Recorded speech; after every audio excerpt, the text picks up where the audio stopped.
Hi, welcome.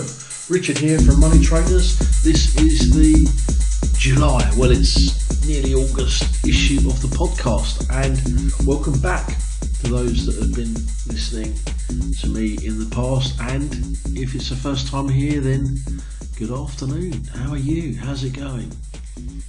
So today I'm going to be talking about a couple of things related to money, related to mindset, related to how we actually get a shimmy on and sort out some of our stuff. But what I do want to talk about today is this whole issue of prosperous, prompted by something that Angela Rayner tweeted.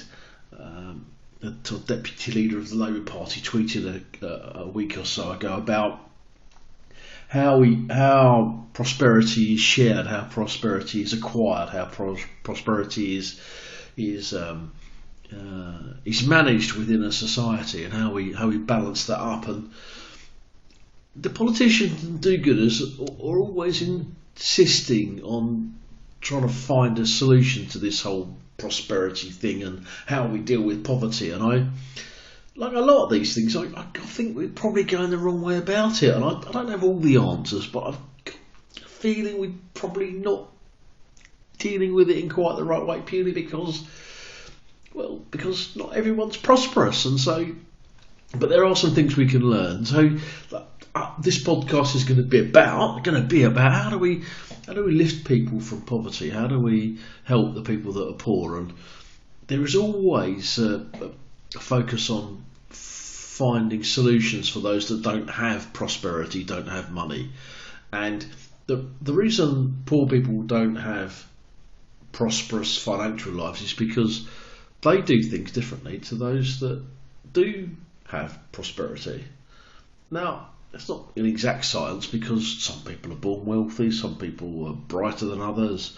But if we start to look at, the 80-20, as it were, the split of how this actually works, you'll see that the 20% of the population does something different to the 80%, and the reason the 80% are constantly struggling is because they don't really learn or listen or adapt to what the 20% are doing. So the answers are already there.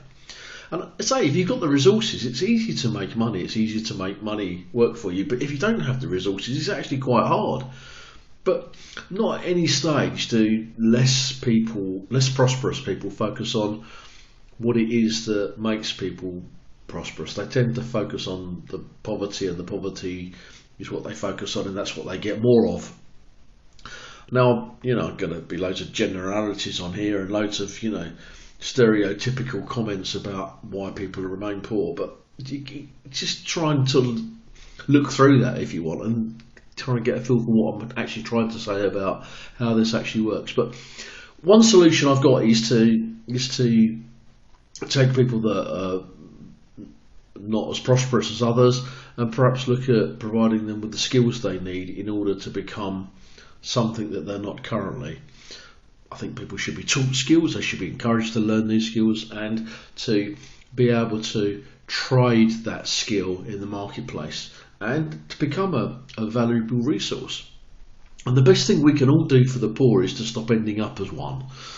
And the second thing we can do is to impart some of our skills to those people that don't have the skills, particularly in relation to money management, in order to allow them to move from where they are to where they need to be. If we keep focusing on solving the problems, then we don't need to be worried about removing poverty from the system, because it would remove itself.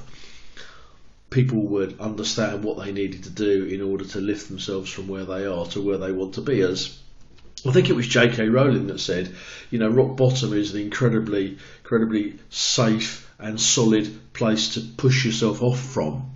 And I think that's an interesting way of looking at it. So, if we could impart skills and knowledge and information to those people that don't have the skills and knowledge and information, surely that would enhance their lives, that would make them feel better and be more able to manage their money in a slightly different way. It's not about money, it's also about the ability to earn money. If we can earn more money, then obviously we can save more, and that starts to build prosperity. That can't be given by government, because that doesn't work. Socialism doesn't work. Mind you, neither does capitalism, but that's a completely separate series of conversations. But I think if we want to solve poverty, then we need to be focusing on encouraging prosperity. We already know how it works. We already know how they deal with this stuff. And so it's about being able to impart those skills and allowing them to move forward. Move forward. So, I think we've got to focus on skills, education, and also self-learning for the future. This is really the greatest time to be alive. And this is the youngest any of us will ever be. We're all dying. We're all getting older. And life is short. And so I think it's vitally important that we start to look at the information that's out there. Yeah, we've got the World Wide Web, for crying out loud. The World Wide Web gives us access to just about anything we want, whenever we want it. To spend 20 hours learning a new skill that you can then go and trade, whether that be, understanding the digital marketplace, whether it be learning how to knit or make clothes, whatever that 20 hours is. You can find out very quickly whether it's a skill for you, whether it's something you think you could get better at. But in 20 hours, day and a half-ish, would allow you time to be able to find out if it's for you, if you can do it, if you think you can get better at it, more importantly, if you can trade it. So I think we should all be going ahead and doing more of that. As I say, I don't have all the answers, but I've got one or two ideas which I think we should be imparting to others. The other thing I wanted to talk about very quickly was this whole issue of scams.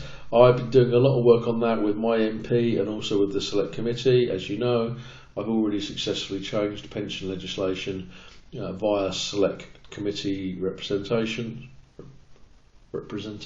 Yeah, that's the word. Which was quite interesting. It just goes to prove that the small guy can actually get the change we need. But online scams are a real problem. If you are approached, if you're asked, if you're made an inquiry and somebody's on the phone to you, convincing that you should be investing in X or Y or Z, particularly if they're offering you 5 or 6 or 10% more than you can get from the building society. If we could get 10% from the building society, we'd all be prosperous, wouldn't we? The reality is those interest rates are going to be 50 or 60 or 100 times what you can currently get on deposit. It's a myth. It's a fraud.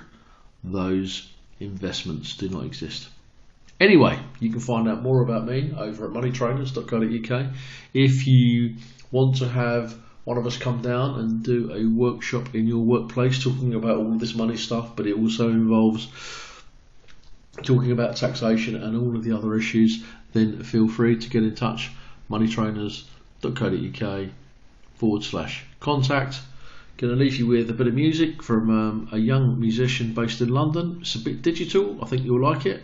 And I look forward to speaking to you at some stage in the near future. Goodbye.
Mm-hmm.